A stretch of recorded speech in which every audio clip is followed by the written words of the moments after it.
The crisp January air crackled with anticipation. A massive crowd, a sea of red hats and American flags had gathered in Washington, D.C. They were there to witness history, to see Donald J. Trump sworn in for a second term as President of the United States. The date was January 20, 2025. A sense of victory hung heavy in the air, a palpable excitement for the golden age that Trump had promised, an era of renewed American prosperity and strength. His vision, as he had articulated it time and again, was clear: to put America first, to restore its dominance on the world stage, and to usher in an era of unprecedented success for the American people. Trump's journey back to the pinnacle of American power had been improbable, a testament to his resilience and the unwavering support of his base. He had stared down impeachment, navigated a global pandemic, and emerged from the political battlefield scarred but triumphant. His victory, he proclaimed, was a victory for the forgotten men and women of America, the ones who had been left behind by the political elite, the ones who yearned for a leader who spoke their language, a leader who understood their struggles.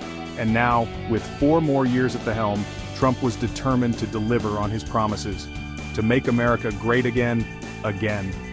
The theme of American exceptionalism, a recurring motif throughout Trump's political career, resonated deeply with his supporters. They saw in him a protector, a defender of their values and aspirations, a bulwark against the forces that they believed were eroding the fabric of American society. His America First rhetoric, though often criticized as isolationist and divisive, struck a chord with those who felt that America had lost its way, that it had become too entangled in foreign conflicts and globalist agendas. Trump's vision for them was a return to a time when America stood tall, unafraid to assert its dominance and protect its interests. Trump, with his signature swagger and defiance, stepped up to the podium. The crowd erupted, a cacophony of cheers and applause washing over the National Mall. He began his speech, his voice booming across the crowd, by painting a picture of a nation poised on the brink of greatness. America, he declared, was ready to reclaim its rightful place as a beacon of freedom and prosperity, a shining city on a hill. He promised a future where every American had the opportunity to succeed, where hard work and merit were rewarded, and where the American dream was within reach for all. He spoke of a colorblind and merit-based society, a society where opportunities were not determined by race, gender, or creed, but by the content of one's character and the strength of one's work ethic. He railed against the evils of socialism and vowed to protect the free market, the engine of American prosperity. He promised to unleash the full potential of the American economy, to create jobs, to rebuild the nation's infrastructure, and to restore America's manufacturing might. He pledged to cut taxes, reduce regulations, and to unleash the entrepreneurial spirit that he believed was the lifeblood of the nation. Trump's words resonated with his supporters, who saw in him a man of action, a doer, a leader who was not afraid to challenge the status quo and fight for what he believed in. He promised to restore law and order, to crack down on crime, and to secure the nation's borders. He vowed to rebuild the military, to make it the strongest and most technologically advanced fighting force in the world. He promised to stand up to America's adversaries, to protect its interests, and to ensure that America remained a beacon of hope and freedom for the world. Trump's second term began with a flurry of executive orders and bold pronouncements, a clear indication that he intended to make good on his campaign promises. He wasted no time in addressing what he saw as the most pressing issue facing the nation: illegal immigration. Declaring a national emergency at the southern border, he ordered the deployment of thousands of troops to stem the flow of migrants and drugs into the country. He doubled down on his promise to build a wall, a physical barrier that he believed was essential to protecting America's sovereignty and security. His actions were met with a mix of praise and condemnation.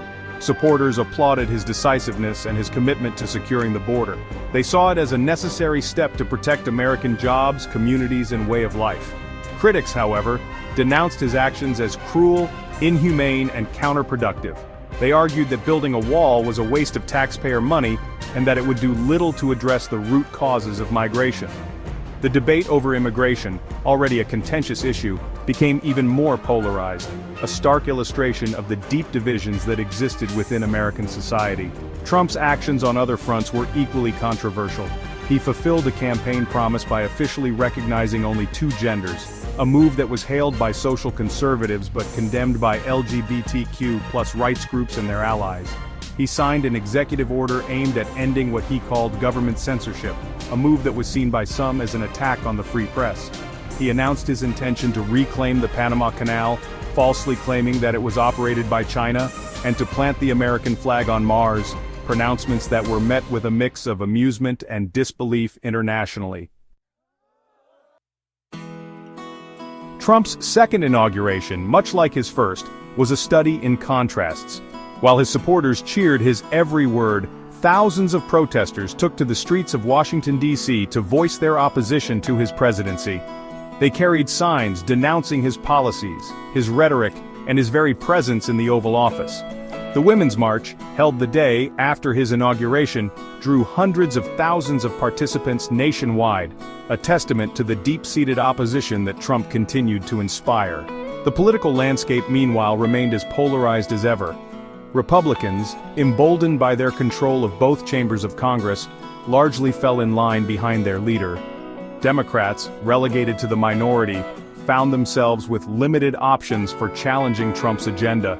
Some, like former President Biden, used their platforms to warn against the dangers of Trump's policies, arguing that they threatened the very foundations of American democracy. Others, like Hillary Clinton, resorted to humor, poking fun at Trump's more outlandish pronouncements. The media, too, remained sharply divided. Conservative outlets such as Fox News continued to serve as cheerleaders for the Trump administration, amplifying his message and attacking his critics. Liberal outlets such as CNN and MSNBC provided a counter-narrative, highlighting the dangers of Trump's presidency and giving voice to those who opposed him. Social media, meanwhile, became an even more potent battleground, with both sides using it to spread their message, attack their opponents, and mobilize their base.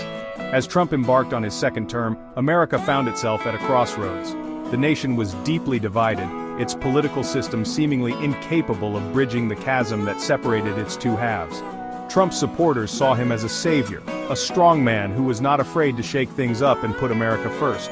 His detractors saw him as a demagogue, a threat to American democracy and the rule of law. The future, as always, remained uncertain, but one thing was clear: the next 4 years promised to be anything but boring.